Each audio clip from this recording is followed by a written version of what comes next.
and welcome back to my channel and to a new video. I hope you're doing well. If you're new here, my name is Nicola. I make lifestyle videos, and today I thought I'd do something a little bit different, give me the opportunity to talk about our holiday, and I thought I would give any hints and tips and ideas for holidaying with teens and pre-teens.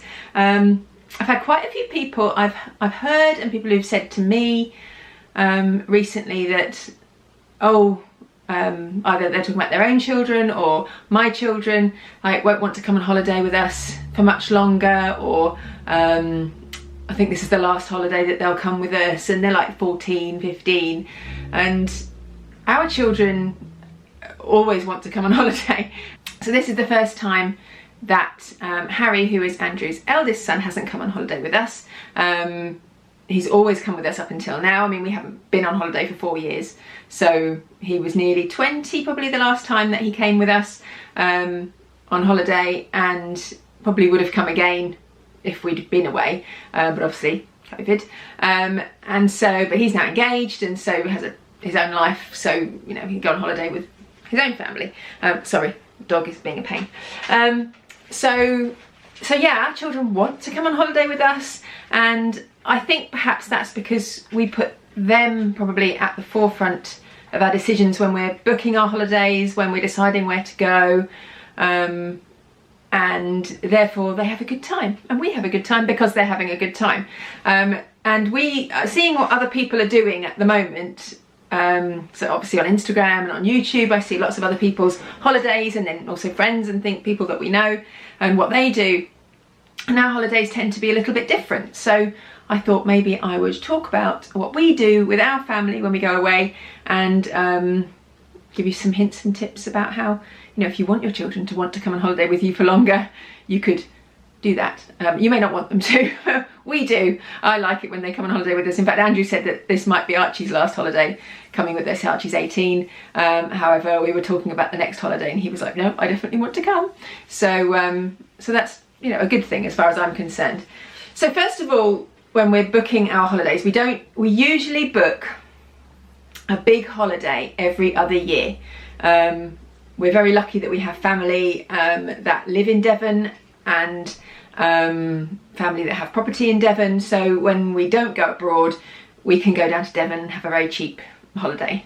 So in that respect we're quite lucky. We can go away every year, but only need to pay really for a big holiday every other year. I appreciate we are extremely privileged to be able to do that, and there are lots of people that wouldn't be able to afford to go away at all. So you know, that's a given. We know that we are lucky to be able to do that. So yeah, where to go? So we always think about, we have only once been on a resort type holiday. I mean, I've been on them on my own with friends. Has Andrew and I been on one? No, not together. Oh, once we went on a hotel holiday when we were very first together. We actually went to Fort Lauderdale because we got some free flights, so all we had to do was pay for the hotel, so that was lovely. But other than that, we've only once been on like a resort all-inclusive type holiday, and we went to Rhodes when the children were 4 and 11, and that was probably the optimum time to go, because we went to an all-inclusive. We went to Rhodes, we went for 11 nights I think. At the time we were staying in a caravan in this country. We'd sold our house, we were waiting to move into this house which wasn't finished yet, and we had like 2 months, it actually ended up being 3 months, where we needed to stay somewhere. So we had a caravan which was on somebody's farm, which was lovely. It was fine. I say lovely, it wasn't lovely, I hated it, but we were staying there, so we weren't paying. We paid a small amount of rent for the caravan, so we had extra money, so we thought, well, let's just go away, let's go somewhere for 11 nights, do all inclusive, everything done for us, we can just relax. And it was a brilliant holiday. We I think we bought it on teletext. I don't even know, is teletext still a thing? And it was really good value, and it was great. We enjoyed it. Both kids wanted to be in kids club pretty much all day every day, which was a winner because we all got to relax. And Harry actually didn't come on that one with us because I think he was elsewhere. But But yeah, and that was great, but that's the only time we've done that, because the following year when Archie was 12, he's then suddenly too young to be in kids clubs and things like that, and doesn't want to be doing those sorts of things. And so, you know, our priorities changed, I guess, and our needs changed. The older your kids get, the more your needs and wants change. So when we're looking where to go, we think of a number of different things, like what there is to do there. So there comes a point, I think, in your teens' life where they're not going to be happy just sat around a pool all day. They don't, you know, they don't necessarily make friends around the pool like little ones do. They don't want to play. I mean, Archie will play in the pool with Phoebe, but only for short amounts of time. She wants to be in a pool all day long, whereas he will be in there, you know, for half an hour, and then he wants to do something else. So finding somewhere where there's lots of things to do is important for us. So what day trips would there be? What activities are there to do? So that's one thing. Second thing is obviously price. So, you know, sometimes things are price sensitive. Because we book every other year, we can be a bit more flexible because we have 2 years to save for these holidays.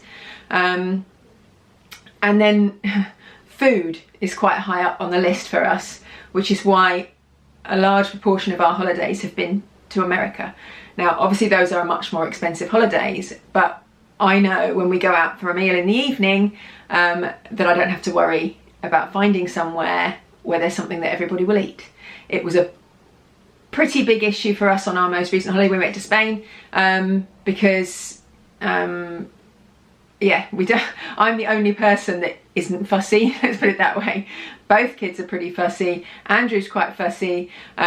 So yeah, we found it quite hard and ended up eating a lot of takeaway, which isn't ideal, but at least that was an option there. But yeah, when it comes to booking our next holiday, I'll be much more mindful of where there's somewhere that we will all eat. Certainly in our Rhodes holiday, we couldn't. The children quite often just ate chips, and that was all inclusive. They just ate chips in the evening because they are fussy, and I've tried to get them to eat stuff. They don't. Archie's much better now than he was. Anyway, so yeah, those are the sorts of things we think about, but predominantly, like, you know, how far is it? How much is it going to cost, and what is there to do when we get there? So the holidays we have done over, well, probably since, yeah, when Archie was 7 and Phoebe was 2, probably was the first proper holiday, and Harry was, how old he was, 14. We went to France. We very rarely book hotels, or if we do, it's just for 1 night, 2 nights, and we're doing a road trip. Generally we will book a villa, just because I find them more flexible. Again, with the food issue, if we want to cook ourselves, we can do. I try not to, but it's an option. And just we like to have our own space, and also because there has generally been 5 of us, it's quite difficult to get hotel rooms for 5, especially when you've got older teens, because they don't want to share. So it means we can all have a bedroom, or the younger ones can share and the older one, you know, so we've got more space. So villa tends to be our preferred option. So we went, our very first one, we went on a sort of big holiday together, was to Hortan on the west coast of France, which was lovely. We had a villa on like a lake, which was really nice. There was lots to do. There was like the world's biggest sand dune was there. There was an aqua park they went to. There were lots of beaches. There was actually a big like Eurocamp place there, so there was stuff to do there. So there was a lot to do. We only went for a week, and it was, I say, our first sort of holiday abroad as a family. And yeah, we had a great time. It was good, but we did struggle with food that holiday. I remember going to restaurants, looking at the menu and think, well, yeah, we would eat that, but the kids wouldn't eat that. And yeah, that got to be a bit stressful after a while. So that was the first holiday we went on. What should I talk about next? How we book. I tend to book, we plan probably 2 years in advance. So we are planning now for our 2025 holiday. We won't book it because you can't usually book more than a year in advance. Certainly flights, we will book flights, accommodation separately.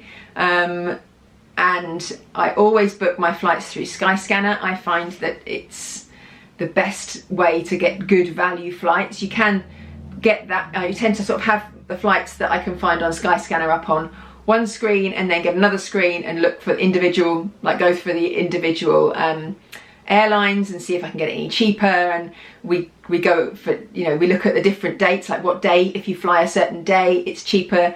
I think Sundays are good days to fly. We find that that's cheaper.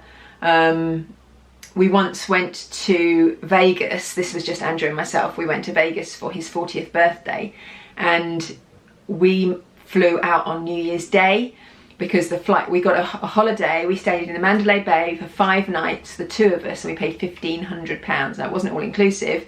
It was just room only, but that was incredible for 5 nights in Vegas in a really nice hotel. And when we flew out, we flew with Virgin. When we flew out, there were 8 people on the flight. 8. It was incredible. We got extra food. We were given pizzas and got Fab Ice lollies, and it was brilliant.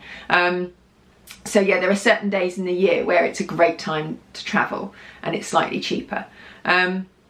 So yeah, I always look at that and think, because we're fairly flexible. Obviously we have to go in the school holidays because the kids are still in school, but well, one is now still in school. But yeah, we have to, you know, look at different days and what time is there. So it takes quite a lot of time and research to get that cheapest option flight.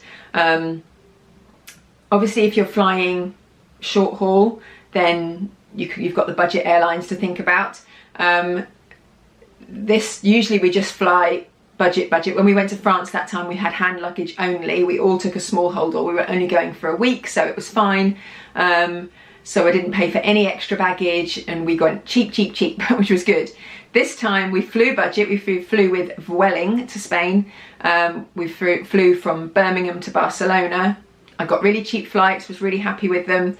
Then I had to pay extra for our cases. Now, we went for 10 days and we couldn't travel light. So I actually paid for 2 20-kilogram cases and a 25-kilogram case, which we struggled, but we managed that. And then I actually, just a couple of weeks before, went on and actually purchased the Space Plus option, which with Vueling gives you priority boarding and extra legroom in your seats, and an extra cabin bag each.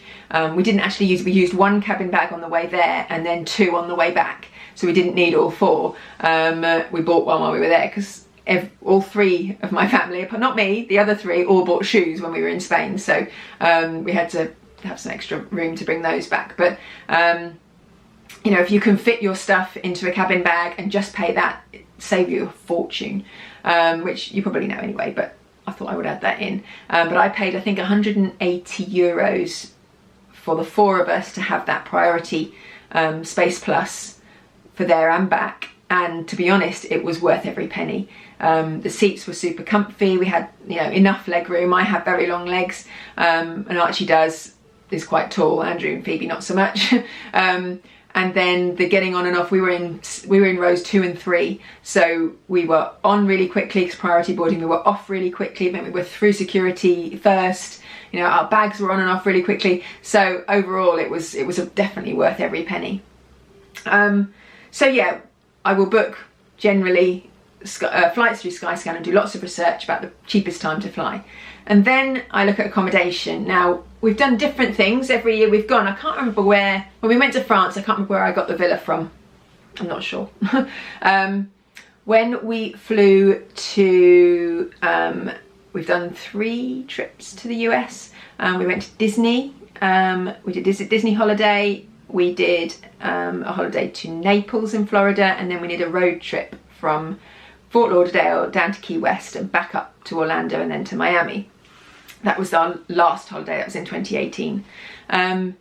All of those, I booked the flights on Skyscanner, and then the accommodation, I tend to look on booking.com because you can get villas and condos and things in the States on booking.com. And I definitely did that for all our accommodation for the road trip that we did in 2018. So we had a hotel for one night in Fort Lauderdale for the day that we landed. Then we drove from there all the way down to Key West, and we had 4 nights in Key West, and again I booked that on booking.com.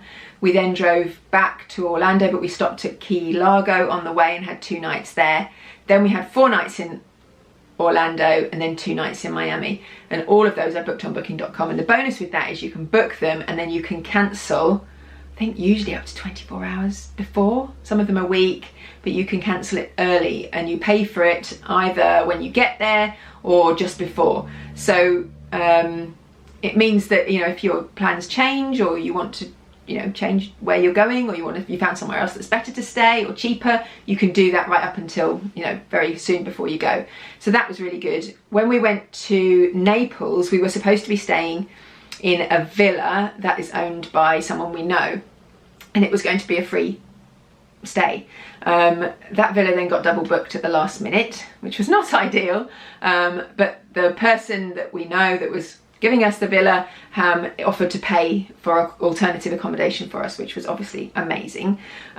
So all we did was pay for the flights, and then we booked a condo in Naples, which was beautiful, and I booked that through Home Away. Is it Home Away? It's now called Verbo. So like holiday lets and things, and that was amazing. Beautiful place. We would 100% go there again. We very nearly went there again this year. We were so tempted, but although I'll go to America regularly, we always try and go somewhere slightly different, because it's nice to try to, you know, to visit different places. We love US, but it's a massive place, so, you know, why go to the same place every time? My sister said to me, actually, she said, you always go to the same place. I said, we don't. We never go to the same place. We go to the same country, but not the same place. So yeah, that's how we book our accommodation. And this time for Spain, we booked an Airbnb, which is the first time we've done Airbnb, and it was super easy. Well, once we'd found somewhere, we did struggle to find a villa. We wanted somewhere with a pool, our own pool, which was really important for us. And actually, having done it, I did enjoy having our own pool, but with Phoebe being 11, she really would have liked, I think, to be somewhere where there were other children to play with in the pool. We were on rotation. Like when we had a pool day at home in the villa, it was one of us had to be in the water with her. I mean, she can entertain herself for a little while, but she wanted to be with other people. And so I think in hindsight, it would have been better to be at a hotel or a resort of some sort where she could have been with other people, because she's that little bit younger. But what I wanted was somewhere that was quieter, that we could just have our, you know, we could go to the pool when we wanted and it wouldn't be busy, because you hear all these horror stories about how busy it is in Spain at the moment. But actually, I don't think it was that bad. But anyway, so in hindsight, probably I would have this year gone with a hotel over the villa, but for that reason only. So that's where to go, how to book how we book our flights, how we book our accommodation. For the Disney trip we did as well, we also booked that separately. We did have a resort Disney staying on site holiday booked for 2020. We were going to Animal Kingdom Lodge. We booked it with Virgin. It was going to be our very, very special holiday. And obviously it all got cancelled. So that was really sad. And I don't know whether we'll ever get to do that sort of holiday. The Disney holiday that we did do, Phoebe was 4, just turned 4, and she doesn't really remember it, which is why I kind of wanted to go back again. Archie was 9 and was a bit, you know, that 9-year-old, I don't know, Phoebe went through it as well, with it, a bit moody and a bit miserable, and he didn't really enjoy it as much as, you know, he could have done, and kind of regrets it now. Harry loved it, he had a great time.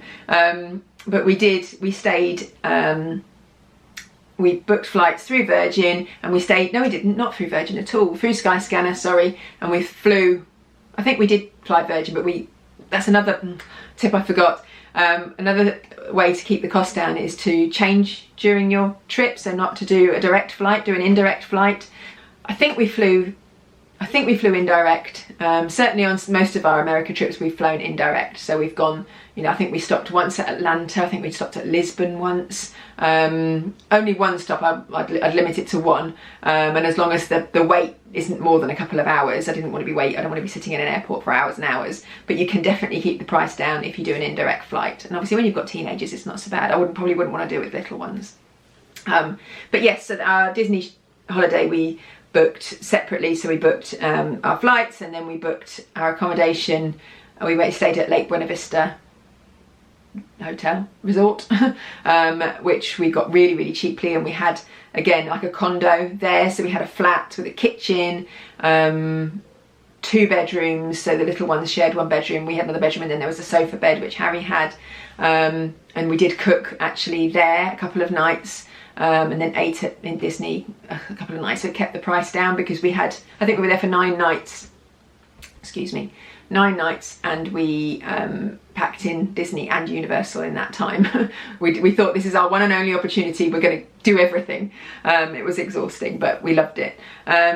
So yeah, you know, there are little things you can do to keep those prices down. You don't have to go, oh, let's book everything with Virgin and or BA, and we'll do the whole hog. You know, you can save a lot of money by booking things separately and not staying on the parks and doing different things like that.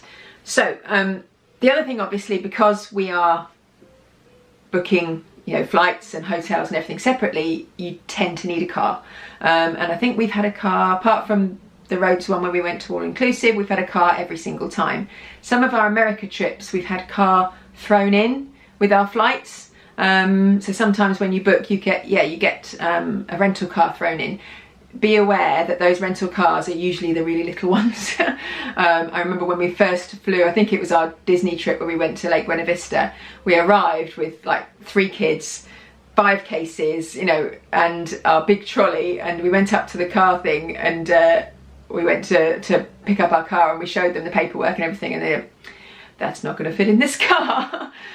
So we had to then upgrade and pay an extra, I don't know, $300 or whatever it was at the time for an upgrade on the car, which was a bit of a shock. So just be aware that if you're getting a car free with your flights or with your hotel or whatever, that it's generally going to be a small one, and you might need to pay a little bit extra if you've got a large family and lots of luggage. When we went to France, we had a little Fiat 500, not a little one, but the slightly bigger one. I don't know what it's called, XL or something. Anyway, we had the slightly big one, and that was fine. We just about fit in that because we only had hand luggage that time. But now every time, generally when we go to America, we hire a pickup. So we've got 2 rows of seats and then an open back, you know, we can just shove everything in, and it's usually got a cover, so if it rains everything is kept dry. But that to us is brilliant, because if you go to the beach, just chuck your beach towels in. If you're we had pushchairs, obviously, for the first year we went, just chuck that in the back. So much easier for suitcases and things, you don't have to worry about space. So every time we go to the States, we always book a pickup, especially when we did our road trip, because we were in and out of different hotels, suitcases in, suitcases out, and if you were trying to squeeze everything into a car, it would have been a nightmare. So a pickup is perfect for us. And then this time when we went to Spain, we got I actually booked a Kia Sportage, because that's the car that I've got, and I thought, well, that would be nice to drive something that I know. But actually we didn't get there. We had like a Jeep Cherokee thing, which was fine. It was okay, but it was plenty big enough for our cases, and I make sure that I know that everything's going to fit in the boot. I tend to shop around, so obviously sometimes we've got the cars thrown in with the flights, but sometimes generally we will book it separately. This time I just went online, found the size of car I wanted, and then looked through loads of different rental car places to find the best value one. And actually we got the one that we booked this time was a good €300 cheaper than anywhere else for that size car. So I was a bit nervous. I was like, what if it's a bit, you know, dodgy, or it doesn't exist when we get there and we've paid this money? But it did, and they were super professional and they were lovely. Beware that if you're booking a car abroad, they always ask you to pay extra when you get there for the additional insurance. We always do it. You never really need it, but it's always worth doing. It's not massive amounts of money, but at least you know then that you're covered, you know, should the worst happen. And then generally they will take a deposit for the fuel. So they'll take, I think we took like 127 euros or something for the fuel, which then, as long as you bring it back full up of fuel, then they will refund you that money. So just little things to bear in mind if you go, and then you're going to need some extra money or funds or a credit card to put that on. You'll get it back, but you'll need to have those funds. So yeah, it's good. I mean, Trustpilot and TripAdvisor are great places to look for reviews on the places you're going, the flights, all that sort of stuff. Driving abroad, if you've not driven abroad, then it's an experience. I tend to do the driving when we go to Europe. Andrew does the driving when we go to the States, just because I've been driving that little bit longer than he has, and also because when we've been to the States we tend to buy or rent a sat-nav or get a car that has a sat-nav included, so that nobody needs to give directions. I can't, because I get car sick, I can't give directions to Andrew while he's driving, whereas he can give directions to me. So in America we've always had a sat-nav, and that's worked fine, and he can drive in America. The roads are massive, really easy to drive.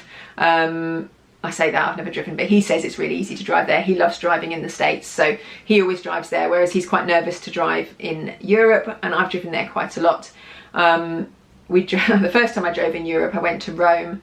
We went to Italy for a friend's wedding. We'd only been together about 6 months, and Andrew and I went to Rome. We went to Assisi, but we landed in Rome and then had to navigate our way out of Rome to drive to Assisi. It took us 3 hours to leave Rome.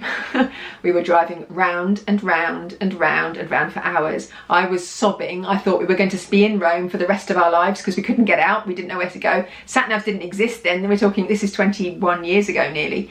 So we didn't have sat-nav. We didn't know where we were going. I was relying on signage, but there was no signage. It was terrifying. We kept stopping and asking at hotels and trying to get people to direct us. We just needed to get to the motorway. We couldn't find it. And eventually we ended up on, I don't know how it happened, but we ended up on the motorway and found our way to Assisi, but it took us about 6 hours in the end to get from Rome to Assisi. And it was the worst experience ever. Driving in Rome is terrifying at the best of times, but let alone when you're lost and you have no idea where to go. It was like an episode that National Lampoons go, and they go round and round the roundabout, and they go, oh look, it's Big Ben. So yeah, that I probably wouldn't recommend driving in Italy or in Rome. But when we went to France, I drove, and that was absolutely fine. And then this time in Spain, I drove. So I drove from the airport to our accommodation, which was about 20 minutes outside of Barcelona, and then I drove from the villa into Barcelona most days, or down to Sitges, which is another town that we visited a couple of times. I did a 40-minute trip, but I went in and out. We booked all our car parks online, so we went and found car parks with good reviews that were safe, and booked them in advance so we knew how much they were going to cost. And then all the car parks in Barcelona are underground, so we were able to drive in, park the car, leave it there, and then explore Barcelona to our heart's content, and then come back to the car and go back home again. And actually Barcelona was quiet for driving. Nothing like London at all. Nothing like Rome. I was expecting it to be scary. It wasn't at all. The scariest part of the driving, the holiday, was actually going along a coast road that had like a sheer drop down one side, and that was terrifying. But actually the general driving day to day was easy. We were never stuck in traffic at all. It was just, yeah, very quiet and very easy to drive. So, but on the same vein, there is really good, if you go to somewhere like Barcelona, there's really good train and metro and stuff like that as well, so you don't have to drive, but we prefer that because it just gives you a bit more freedom when you're there, and also means you can pop to the supermarket or go somewhere else to the shops and things like that. So we like to have a car, so we've got a bit more freedom. So last but not least, just planning the trip. So every time we go on one of these trips, I like to plan well in advance what we're going to do. Andrew likes me to do an itinerary, so day by day what we're doing each day. I do that, but it is fairly flexible, unless I have to actually book something in advance, which we did have to for this last trip. But I will go on my phone, or I write it down, and each day what we're going to do, and I always make sure we've got down days, so just days in the villa by the pool or days on the beach. Well, the kids aren't really beach type people, but we would love to go on the beach a bit more often, but kids don't like it for some reason, so they'd rather be by the pool. But yeah, so this time I booked the days that we would be in Barcelona and what we would do on those days, and then the days that we would be at home, and then left a few days just to be flexible and do other things. And actually the first few days we were quite rigid to the plan, and then after that it changed a little bit. We said, well, actually it's going to be, you know, wet on this day, we won't do that, or not wet but not as sunny, you know, we'll go into Barcelona that day and then do something at home when it's going to be hotter and sunnier. And then there were certain things I had to book in advance. So for this trip, I actually booked what's called a city pass. I think it's called Go City. And there are two ways you can book the pass. You can either book a pass where you can go to as many attractions as you want to over a 2, 3, 4 or 5 day consecutive day period. So obviously the longer you make, the more days you book for, the more expensive it is, but you can go to as many attractions as you want to over that period of time, but they have to be consecutive days. Or you can book a pass that lasts, I think, you know, 6 months or whatever, and you can go to a certain amount of attractions. So you can book 2, 3, 4, 5, 6, 7, I think, attractions. So obviously the more attractions you book, the more expensive the pass is, but the more you can see. And there are loads of attractions in Barcelona that are included, and they do this city pass for other cities and countries as well. So I will link it below so you can see. So if you're going somewhere and you think you're going to be doing lots of attractions, it's definitely worth seeing if there's a city pass for that area. Because I know New York do one as well, and I think Paris you can get one. So if you're doing something like that, it's quite good because it takes the daily strain of having to pay for everything away. You pay for it before you go on holiday, so it's done, it's paid for, and you know that you can do all these things and don't have to worry about how much it's costing when you're there. So I booked the most amount, so I booked 7 attractions for the 10 days we were there. And actually the first day we did 2, so we went to see Park Güell, and we went to see Sagrada Familia, and you had to book those ones in advance because they're particularly popular, and we got a guided tour, which was amazing. You get a little like a receiver and a set of headphones, and then there's a guy chatting, and he does it in dual language, and tells you all about the area and all about the park, or the Sagrada Familia, the Basilica, and that was really, really good. Definitely worth doing. We then also went to Camp Nou, the Barcelona football stadium, which was included, and we got a tour of that. We went to, what else did we do? Casa Batlló, which is a Gaudi building, and that was amazing. We got a guided tour, like an audio tour of that, which was brilliant. And then we went to the Science Museum, which was incredible. It was so good. Had an underwater rainforest in there and was really interactive. We actually only spent about 2-3 hours there, but you could easily have spent the entire day. And great for any age, but you know, great for teens as well.